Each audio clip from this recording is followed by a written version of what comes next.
A goal from the sky. That's what English journalists called the ball of Doncaster striker Billy Sharp 2 days before the match against Middlesbrough. Billy suffered the heaviest loss in his life. His infant son died. Despite such terrible news, the striker found the strength and appeared on the field. To the prolonged applause of the stadium's packed spectators, Billy took the field just 2 days after his son's death. Both teams and the judging team, as expected, honored the memory of the baby with a minute of silence, hugging each other in the central circle. And already at the very beginning of the match, Billy managed a fabulous goal. Bursting into the penalty area on the left flank, he caught a partner's pass in touch, and from the island of Gula scored the ball into the far upper corner. Barely restraining his emotions, Sharp ran up to the stands and took off a playful t-shirt under which another one was worn, with the inscription, "This is for you, son."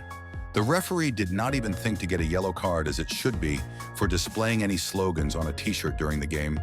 Doncaster lost with a score of 1.3, but Billy was awarded the title of the best player in the match.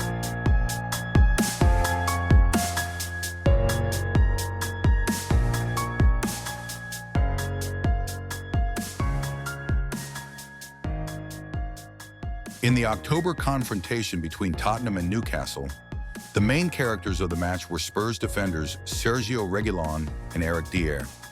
In the 40th minute, the Spaniards suddenly ran up to the referee and began pointing at the stands. As it turned out, one of the fans felt sick. Eric immediately began to signal to the medical staff that help was needed. The doctor immediately rushed to the podium with a defibrillator. It quickly became clear that the person had a heart attack. The referee stopped the game and a little later took the players to the required room. For 20 minutes, doctors provided first aid to the fan. Fortunately, the fan was saved, and on the same day, he was in the hospital. Under the supervision of doctors, the Newcastle audience greeted the Tottenham players, especially Reguilón and Dier, with applause after the match. Sergio told a correspondent, "I saw one of the fans lying down and the other giving him artificial respiration. I was very nervous. Went to the court, said that the game needed to be stopped, and the fans shouted, 'Stop, stop.'" In the Austrian Championship match, Wolfsberger defender became the hero of the match. At the end of the meeting, Georg Tegel unsuccessfully worked the ball and fell on the lawn, although the guest player tried not to touch him, but still hit him on the head with a powerful blow. The attack continued, and many did not notice what happened. But our hero was the first to realize that not everything was okay and rushed to the lying on the lawn. George Luca immediately turned the opponent on his side and tried to hold his tongue so that he would not swallow it. The medical staff immediately ran to help, and only then the Georgian football player pulled his fingers out of the opponent's mouth. As a result, a fracture of the skull jaw and zygomatic arch was diagnosed. But fortunately, doctors reported that the injury was not life-threatening. And after the match, on the Austria website posted a post thanking the Georgian midfielder. Before the game between Argentina and Chile, Angel Di Maria learned the sad news a few hours before the start of the match. His grandmother left this world. The match was held in the United States, and Angel could leave the location of the team and fly home. But he decided to stay with the team and fight against a serious opponent. As a result, the PSG midfielder scored a goal and gave an assist. His effective actions brought his team a 2-1 victory, and after the first goal, Angel showed a t-shirt with the inscription, "Grandma, I will miss you," not the coach. Not the partners did not know what such a celebration of Di Maria was connected with. Because he did not tell anyone about it in the post-match interview, the Argentine could not hold back tears and said, "I told no one about the death of my grandmother because it led to a loss of concentration. My thoughts were elsewhere, why I decided to go to the game. Grandma was proud that I was defending the colors of my country. My mother advised me to stay in the national team because Grandma wanted me to honor her memory with success on the field."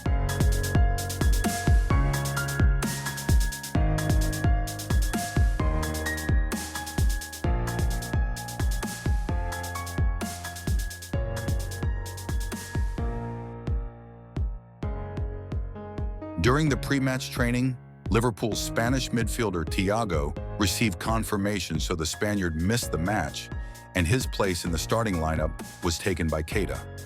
At one point, the camera captured Thiago. The midfielder could not hold back tears due to injury. Alisson calmed and supported him in every possible way. but the Spaniard continued to cry because of the inability to prove himself in the match against Chelsea. In the Turkish Cup, there was an interesting episode involving Konyaspor and Vanspor. In the 30th minute of the first half, the home team player asked to stop the game as he was injured, but his teammates continued to attack and eventually managed to send the ball into the opponent's goal. And on repeat, it was noticeable that at the moment when the Konyaspor football player began to signal this player, Vanspor, they immediately stopped and did not resist naturally. The guest players were embarrassed by such an act of the players, the end of the dispute. But when the Vanspor players played the ball from the center of the field, the home team gave them the opportunity to equalize the score without resistance. Portugal's path to the Euro 2016 finals can be called a continuous torment. But still 12 years later, Cristiano Ronaldo came closer to a dream that had already been broken in 2004. The Portuguese was fully motivated for the final match. But Cristiano's composure, attitude, and concentration evaporated by halftime after a hard foul by Dimitri Poeta. Ronaldo was shocked and then hysterical. He tried ignoring the torn ligament, he froze his knee and returned to the field, limped, fell again, and beat the lawn in tears, realizing it was over. Cristiano, without restraining emotions, rang out right with a moth on his face after that.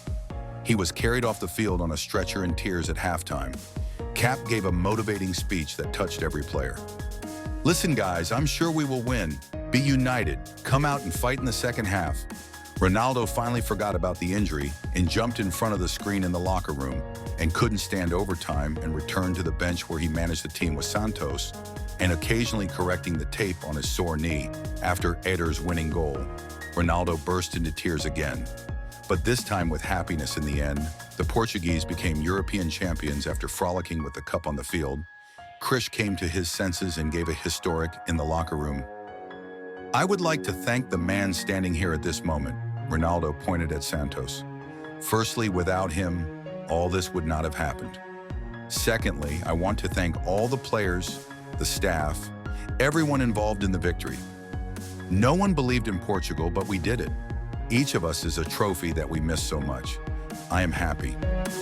Currently, there are more and more young talents in football who, like many of my viewers, have watched the game of Messi and Ronaldo all their lives. But time is passing, and many boys have managed to break into the elite of European football. And now I want to tell you about two cases when a young footballer met his childhood idol in August 2020. Barcelona defeated Bayern with a score of 8-2. At one point in the game, Leo Messi poured the legs of Munich defender Alphonso Davies. The Argentine immediately gave his hand to the Canadian and helped him to his feet. Even before the game, information appeared on the network that Messi is the idol of Alphonso's childhood. The guesses were confirmed when in one of the clips in TikTok, the audience managed to see that in the background, Alphonso has a picture of just the same handshake with Messi. But the superstar of the French national team, Kylian Mbappé, adored Cristiano Ronaldo all his life as soon as Mbappé shone, for the first time in the Champions League, a cute photo of a small guy sitting on a bed and posters of Cristiano Ronaldo above his head flew across social networks, and in 2014, Mbappé, already being a promising junior, met his idol for the first time live. But in October 2020 in the Nations League match, Kylian managed to talk with Cristiano one-on-one. They talked about something, and both had a smile on their faces. What did Ronaldo and Mbappé talk about before caviar? According to one version, Ronaldo tried to lure the young man to Juventus, to which he refused.